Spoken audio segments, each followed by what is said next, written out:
the acting director for the Secret Service, guys. Now, as a lot of you guys may already know, the former director, Kimberly Cheatle, of the Secret Service was forced to resign from her office.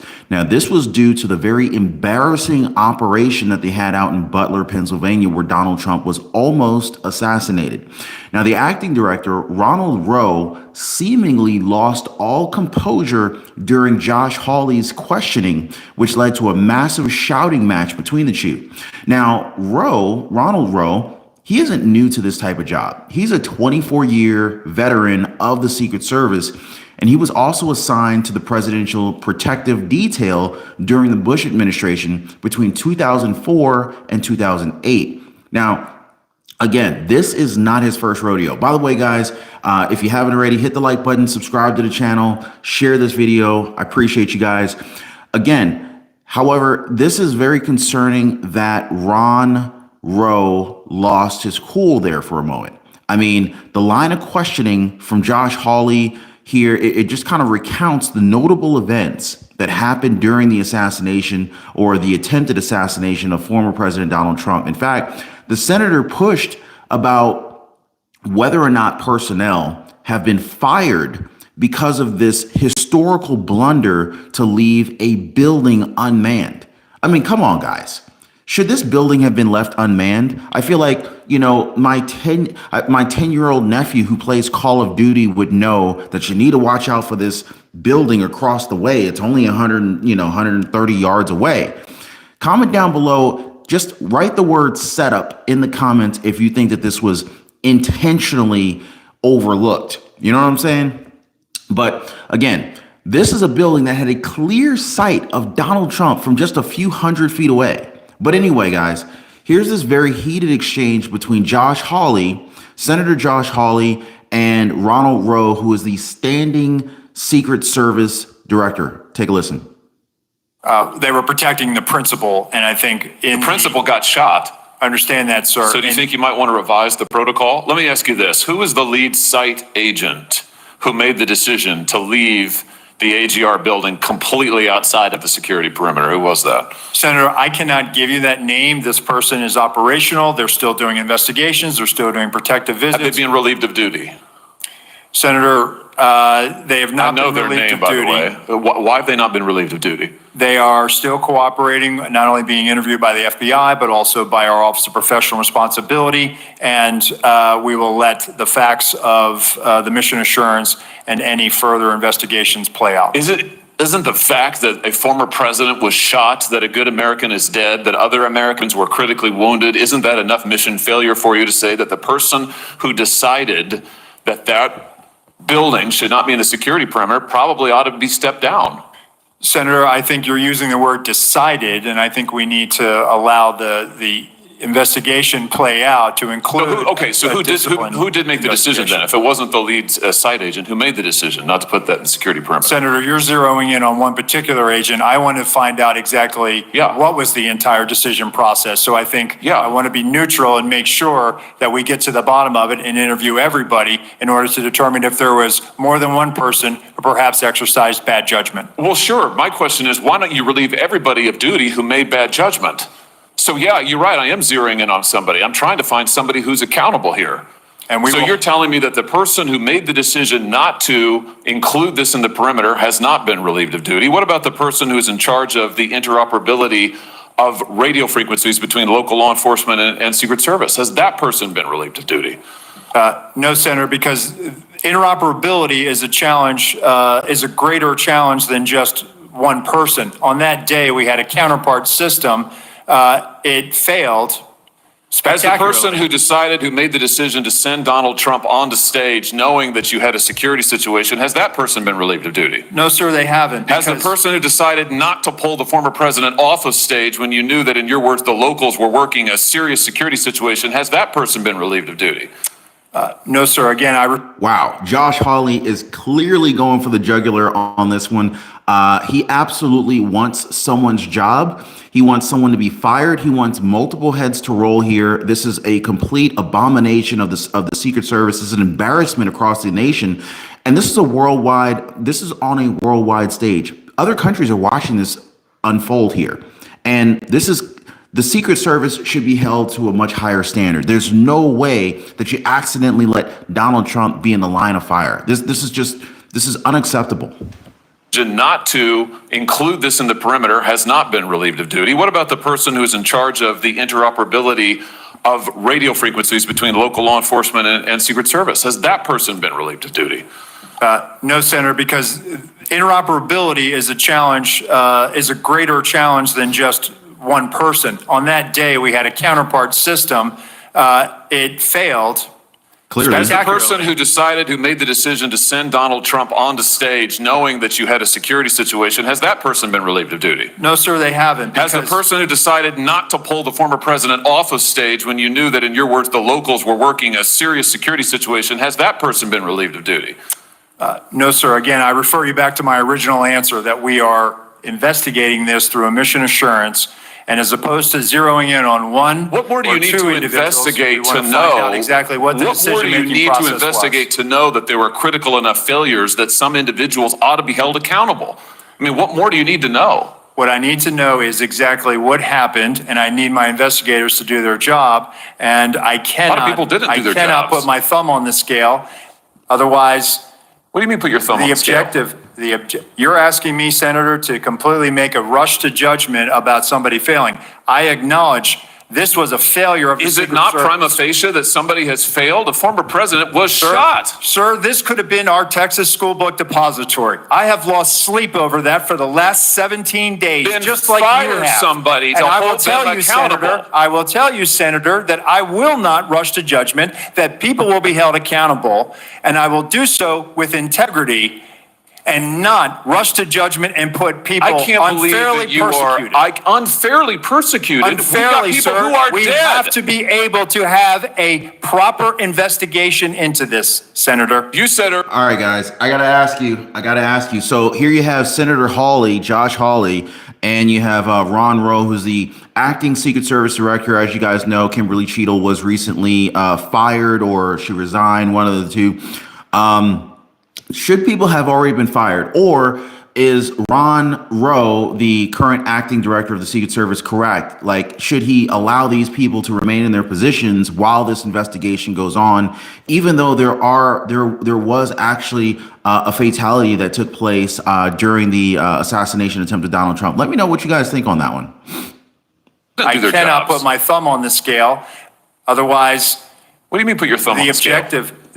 You're asking me, Senator, to completely make a rush to judgment about somebody failing.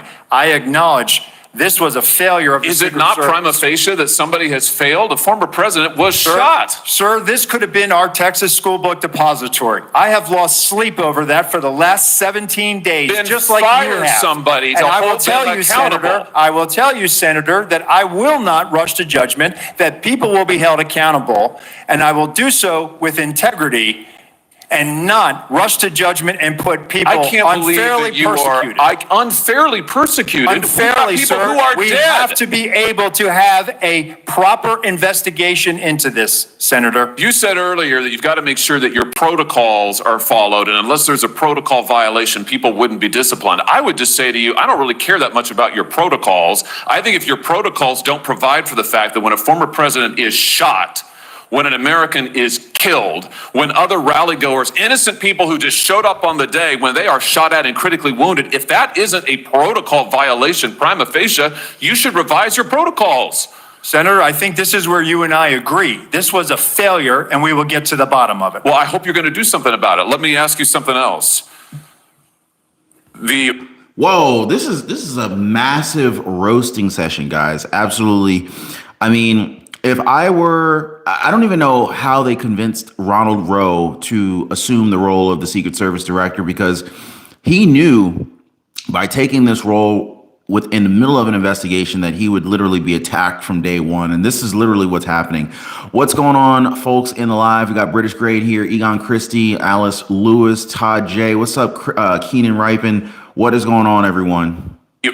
Real Clear Politics reports this morning that you were directly involved in denying additional security resources and personnel, including counter snipers, not just to this event, but over the last 2 years that President Trump's team repeatedly asked for these additional resources, and you personally were involved in denying them. Is that true? Senator, as I stated earlier, that is not true. So you never denied any resources to former President Trump's team? No, not me. No, sir. And you weren't involved in any of that? You were never involved in the decision making? No, sir, I was not. Let me ask you just one or two other things here quickly. Well, whistleblowers tell me that, in fact, law enforcement were stationed to be on that roof and that law enforcement abandoned their post because it was too hot. Is that accurate? Senator, I have heard that as well. Again, they posted up inside. And I think moving forward, as I said earlier, we're going to ensure that state and local counter snipers are on roofs. So President Trump, former President Donald Trump, was nearly assassinated because the police authorities that were supposed to be stationed on the roof that the sniper actually decided to assume, they didn't stay on the roof because it was too hot outside. Can you guys believe this? I can't make this stuff up. This is unbelievable, folks. Additional resources, and you personally were involved in denying them. Is that true? Senator, as I stated earlier, that is not true. So you never denied any resources to former President Trump's team?